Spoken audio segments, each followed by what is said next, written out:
샬롬 샬롬 샬롬 샬롬.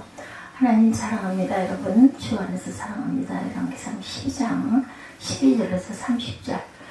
순종이 없는 지의 결말은 어떠했는지 우리 쭉 내용을 읽어왔어요. 솔로몬 뒤를 이어서 르호보암이 남유다의 왕이 되는 그런 사건. 북이스라엘 그 여로보암이 와서 당부를 했죠. 우리를 좀 편안하게 해달라 그랬는데 그것을 거부함으로 나라가 둘로 나뉘는 그러한 그 사건이 있었어요.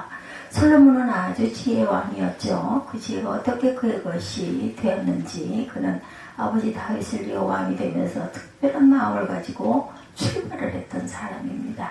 열왕기상 3장 6절에 보면 솔로몬이 하나님께 이런 말씀을 드리죠. 주의 종 내 아버지 다윗이 성실과 공의와 정직한 마음으로 주와 함께 주 앞에서 행함으로 주께서 그에게 큰 은혜를 베푸셨고 주께서도 그를 위하여 이 큰 은혜를 항상 주사 오늘과 같이 그의 자리에 앉을 아들을 그에게 주셨나이다. 솔로몬이 이렇게 기도해요. 이건 솔로몬이 자기 정체성을 하나님께 고백한 내용이죠.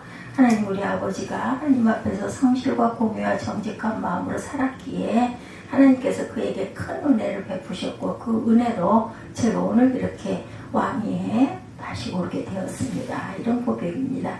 일천번제를 드리는 솔로몬의 신앙을 귀하게 여기신 하나님께서 그에게 말씀하시죠. 내가 네게 무엇을 줄고 너는 구하라. 열왕기상 3장 5절이에요. 하셨을 때 솔로몬이 하나님께 드린 고백이 바로 이 고백이었습니다. 솔로몬의 겸손은 3장 7절에 절정에 이르죠. 나의 하나님 야훼여, 주께서 종으로 종의 아버지 다윗을 대신하여 왕이 되게 하셨사오나 종은 작은 아이라 출입할 줄을 알지 못하고. 이 말씀 속에 세 가지의 고백이 담겨 있어요. 먼저는 내가 왕이 된 것은 내 아버지 다윗을 대신하여 된 것이니 나는 아버지만큼 하나님 앞에 인정받을 만한 것이 없는 사람입니다. 겸손한 고백을 합니다. 또 하나는 나를 왕이 되게 하신 분은 하나님이십니다 하는 고백. 마지막으로는 그러므로 나는 아직 여러 가지 면에서 아버지 다윗보다 부족한 그 투성입니다. 이렇게 고백합니다. 괜한 겸손이 아니라 실제적으로 솔로몬이 자신의 현실을 그렇게 인정하고 있음을 보여주는 말이죠.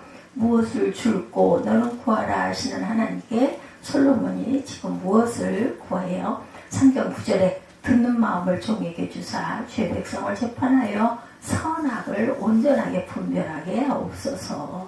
솔로몬이 구한 것이에요. 11절에 3장 11절에 자기를 위하여 장수하기를 구하지 아니하며 자기 원수의 생명을 멸하기도 구하지 아니하고 오직 송사를 듣고 분별하는 지혜를 구하였으니 솔로몬이 구한 것은 듣는 마음, 듣고 분별하는 지혜였습니다.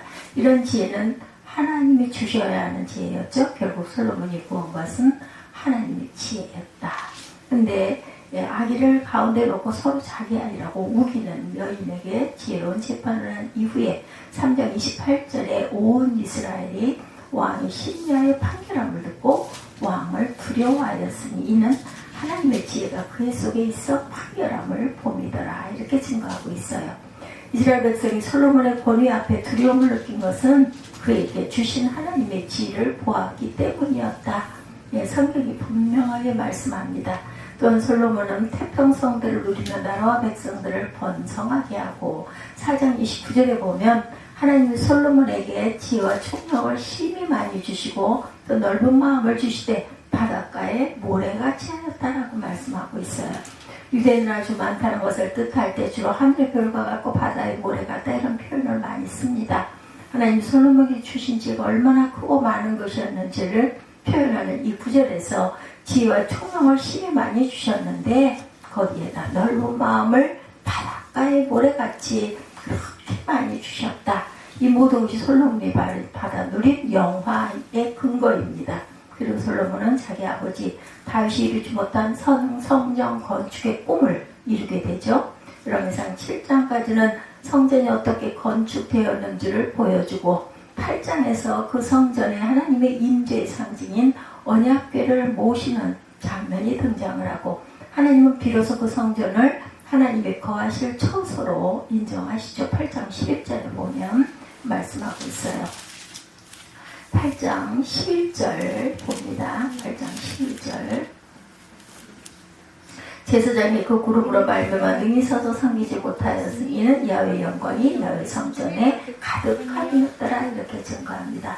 요런기상 7장까지는 성전이 어떻게 건축되었는지, 8장에서는 그 성전에 하나님의 임재의 상징인 언약궤를 모시는 장면이 등장을 하고, 하나님은 비로소 그 성전을 하나님이 거하실 처소로 인정하셨다. 구름이 가득하였다. 그리고 거기서 솔로몬은 하나님께 이 성전이 어떤 장소가 되기를 원하나이다 하는 자기 소망을 하나님께 아뢰죠. 솔로몬은 하나님께 1,000번제를 드리고 하나님은 그에게 지혜를 주시고, 솔로몬은 다시 하나님께 성전을 지어 봉헌하고 하나님은 그에게 그 성전을 받으시면서 축복하십니다. 9장이 들어서면서 하나님이 솔로몬에게 나타나셔서 특별히 하신 말씀이 있어요. 뭐라고 말씀하고 계세요? 내가 아버지 다윗의 태를 이어 선한 마음을 가지고 이렇게 내 성전을 지었으니 내 아버지 다윗처럼 너도 마음을 온전히 하고 바르게 하여 내 앞에서 행하며 내가 네게 명한 대로 온갖 일을 순종하면 다윗에게 약속했던 대로 이스라엘을 왕에 오를 사람이 내게서 끊어지지 않게 할 것이다. 9절에 그렇게 말씀하고 9장에 그렇게 말씀하고 있죠. 그러나 만일 내가 내 자신이 나를 따르지 아니하고 불순종해서 다른 신을 섬기게 되면 내가 이스라엘에게 준 땅을 그들에게서 끊어버릴 것이요 내 이름을 위하여 내가 거룩하게 구별한 이 성전이라도 내 앞에서 던져버릴 것이다 라고 말씀하세요. 지혜를 얻은 1,000번째 신앙도, 하나님이 연락하신 이 아름다운 성전도 한순간에 소용없는 것이 될 수도 있다. 어떤 경우에 그런 일이 벌어질까요? 그것은 불순종이고 우상숭배의 죄악에 빠질 경우를 말하고 있어요. 그렇게 했는데 그만 결국은 그렇게 되고 말기도 하죠. 하나님이 감동하여 주신 지혜도 소용없고 하나님이 감동하신 성전도 소용없는 것이 될 수 있다는 것. 그래서 오늘 말씀의 제목을 순종 없는 지혜의 결말은 어찌 될 것인가 하고 함께 은혜를 나눕니다. 솔로몬의 영화가 불순종으로 인하여 우상 숭배로 인하여 민족 분단이라는 비극으로 결말 지어지게 된 것을 우리가 봅니다. 하나님이 주시는 지혜는 우리가 사모해야 될 것이에요. 그래서 너나 할 것 없이 솔로몬의 지혜를 구하기도 합니다. 다만 그 솔로몬의 지혜가 반드시 따라야 할 것은 순종이고 겸손이라는 것도 잊으면 안 되겠죠. 순종 없는 지혜는 무용지물이다. 겸손 없는 지혜도 무용지물입니다. 솔로몬의 태평 성대를 누리면서 이방의 여인들을 자신의 왕비로 맞아들이기 시작했는데 이 여인들이 솔로몬에게 시집 오면서 자기 친정에서 섬기던 우상들을 가지고 오게 되죠. 솔로몬이 그것을 막지를 않았어요. 그리고 그 여인들을 위하여 산당을 지어 주었습니다. 솔로몬의 입장에서 나는 하나님을 사랑하고 하나님만을 섬기지만 내 아내는 이방 여인이므로 자기 신을 섬기는 것을 어찌 만류할 수가 있겠는가 이렇게 생각을 하고 지어준 것까지는 괜찮았는데 지어주고 그만 또 한 번씩 가서 제사를 지내는 데에 가서 아마 분향을 하고 절을 하지 않았겠나. 그냥 하나의 의식으로 내가 좀 참석을 좀 해주지 이렇게 시작된 게 심해졌다는 것. 내 아내는 이방 여인이니까 자기 신을 섬기는 거고 내가 지아비의 입장으로 잠깐 참석을 좀 해주자 이렇게 했던 것이구만. 커다란 문제점이 일어납니다. 11장 9절에 솔로몬이 마음을 돌려 이스라엘 하나님을 떠남으로 야훼께서 그에게 진노하시니라. 일찍이 2번이나 그에게 나타나시고 11장 9절에 이렇게 말씀하고 있어요. 솔로몬이 마음을 돌려 이스라엘 하나님 야훼를 떠남으로 야훼께서 그에게 진노하시니라. 일찍이 2번이나 그에게 나타나시고 이 일에 대하여 명령하사 다른 신을 따르지 말라 하셨으나 그가 야훼의 명령을 지키지 않았으므로 야훼께서 솔로몬에게 말씀하시되 내가 이러한 일이 있었고 또 내가 내 언약과 내가 네게 명령한 법들을 지키지 아니하였으니 내가 반드시 이 나라를 내게서 빼앗아 누구에게? 내 신하에게 주리라. 11절에 이렇게 말씀하죠. 불순종하면 이 성전도 던져버리겠다고 하시던 하나님이 2번이나 솔로몬에게 나타나서 경고하셨어요. 결국 선언하시게 되죠. 그렇게 겸손하고 신실한 신앙으로 1,000번제를 드렸던 솔로몬이었는데 그렇게 하나님의 지혜를 얻고 영광스럽게도 하나님의 성전을 지어 봉헌했던 솔로몬이었는데 그런 마음이 하나님에게서 떠나기 시작하면서 하나님도 말씀하신 대로 그 나라를 다 다른 이의 손에 넘기시겠다라고 공포하세요. 오늘 본문이 바로 하나님께서 말씀하신 대로 솔로몬에게서 이 백성을 다른 사람에게 넘기는 장면입니다. 솔로몬이 죽고 그 아들 르호보암이 왕위에 올랐는데 그때 여로보암이라고 하는 사람이 르호보암 앞에 나타나요. 그는 일찍이 아히야라고 하는 선지자를 통해서 하나님께서 이 12지파 가운데 10지파를 내 손에 넘겨주실 것인데 그것이 솔로몬이 하나님의 법대로 어기고 우상 숭배의 길로 갔기 때문이다 라는 말씀을 들은 바 있는 사람이에요. 일찍 이 사실을 알게 된 솔로몬은 여로보암을 죽이고자 했습니다. 그는 솔로몬이 죽기까지 애굽 땅에 피신해 있다가 솔로몬이 죽은 소식을 듣고 이스라엘로 돌아왔어요. 이 여로보암이 도망가 있다가 오늘 본문에서 여로보암은 백성들과 더불어 솔로몬의 아들 르호보암 왕에게 나와 말하죠. 당신 아버지 솔로몬은 우리에게 많은 노동을 요구하고 세금을 많이 거두었습니다. 당신은 이 짐을 가볍게 해주시겠습니까? 그러면 우리가 당신을 왕으로 섬기겠습니다. 이렇게 제의를 했었어요. 이 말을 들은 르호보암이 전혀 마음이 기쁘지가 않습니다. 그들을 3일 후에 다시 오라고 돌려보낸 후에 아버지 솔로몬을 모셨던 국가 원로들에게 어떻게 하면 좋겠냐 이렇게 묻죠. 원로들은 백성을 섬기는 자세로 그들이 원하는 것을 들어주라고 충고합니다. 그러나 르호보암은 그 자문을 버려요. 그리고 자기와 같은 세대에 자라난 어린 아이들과 의논을 하죠. 그들은 르호보암의 성격과 마음을 잘 알고 있는 사람들이었기 때문에 더 무거운 멍에와 정갈 채찍으로 다스리겠다라고 말하게 해라. 솔로몬은 결국 젊은 사람들의 말대로 하기로 하죠. 지금 르호보암의 자문을 구하는 태도를 보면 문제가 있죠. 국가적으로 중대한 결정을 내려야 하는 순간에 갈등합니다. 그러나 중요한 것은 그 마음에 이미 한 가지 결론을 내려놓은 거예요. 나는 이게 좋아인 거죠. 내가 왕이고 왕은 곧 법이고 내가 내 나라를 내 마음대로 하겠다는데 무슨 잔말이 많아. 이런 이야기예요. 지금 여로보암과 이 백성들이 나에게 찾아와 아침을 가볍게 해달라고 하는 것은 나로서는 받아들이고 싶지 않은 요구, 꽤 심한 것들이구나. 우리가 어떤 문제에 있어서 그럴 때가 있죠. 나는 이게 좋은데 왜 이렇게 하라고 그래? 난 참 싫은데 이런 마음일 때가 있습니다. 이런 마음을 가진 상태에서 원로들을 수용해 주라는 권면을 받아들일 수가 없었던 거죠. 그러나 르호보암을 어려서부터 가까이 하고 잘 알고 있는 친구들이 절대 받아들이지 말고 더 큰 고역을 안겨주라는 말 르호보암 귀에 쏙 들어왔던 원하는 답이었던 거죠. 사람이 자문을 구하고자 하는 진정한 자세는 아무런 결정이 나지 않은 상황에서 객관성을 유지하고 봤어야 하는데 그만 그렇게 하지를 못합니다.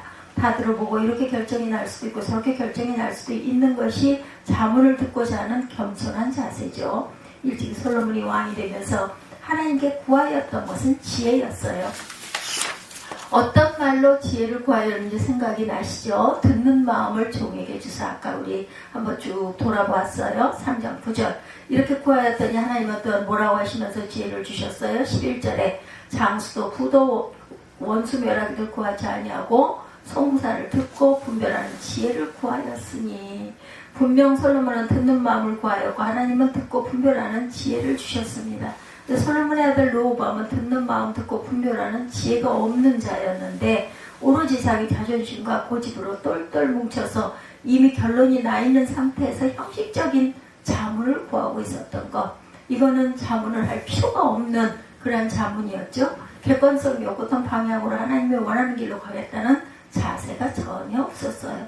아전인수란 말은 곧 자기 밭에만 물들겠다는 자세입니다. 무엇이든 자기 유리한 쪽으로 해석을 하려 든다는 것을 그렇게 표현하죠. 아전인수.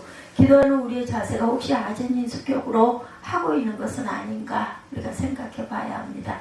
기도하면서 내 주여 뜻대로 행하시옵소서. 내 뜻대로 마옵시고 아버지의 뜻대로 되기만을 원합니다. 해야 하는데 실제 기도하면서 우리는 이미 듣고 싶은 응답이 결정이 나 있는 상태에서 기도를 시작하는 경우가 얼마나 많은지 몰라요. 나 이게 좋사온 이렇게 주옵소서 이럴 때가 많죠.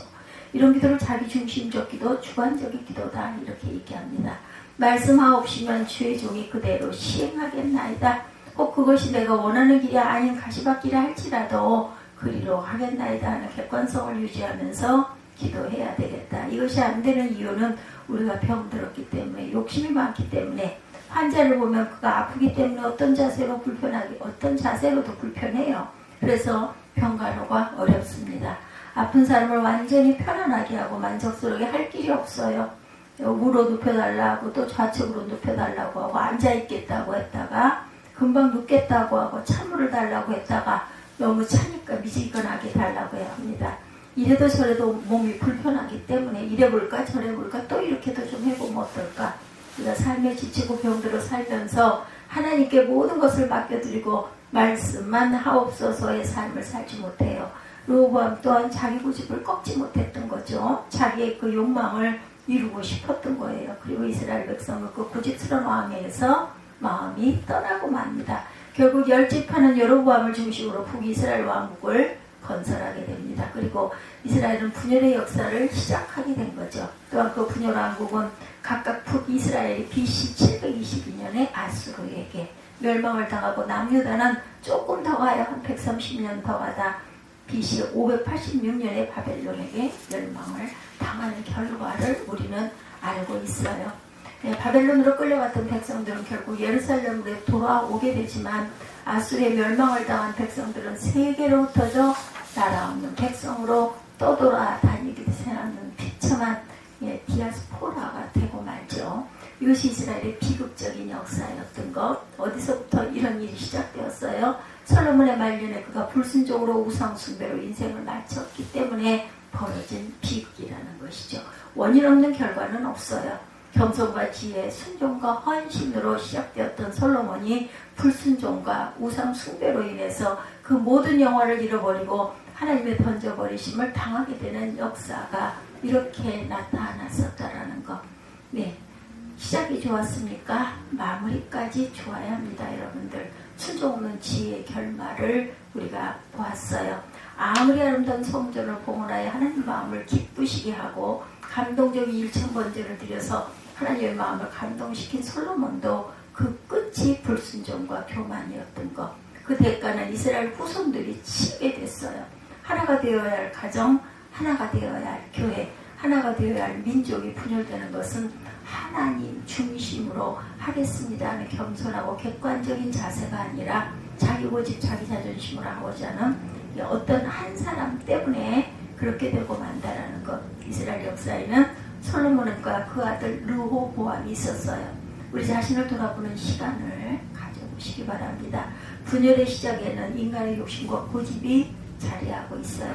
그러나 하나 되어 큰 일을 이루는 역사에는 반드시 하나님 중심으로 하겠습니다 하는 겸손한 신앙, 순종하고자 하는 자세가 있다는 것. 우리에게 필요한 자세라는 것을 잊지 않는, 그리고 잊지 않고 하나님 중심으로 기도할 줄 아는 욕심을 비우는 저와 여러분이 되시기를 주님의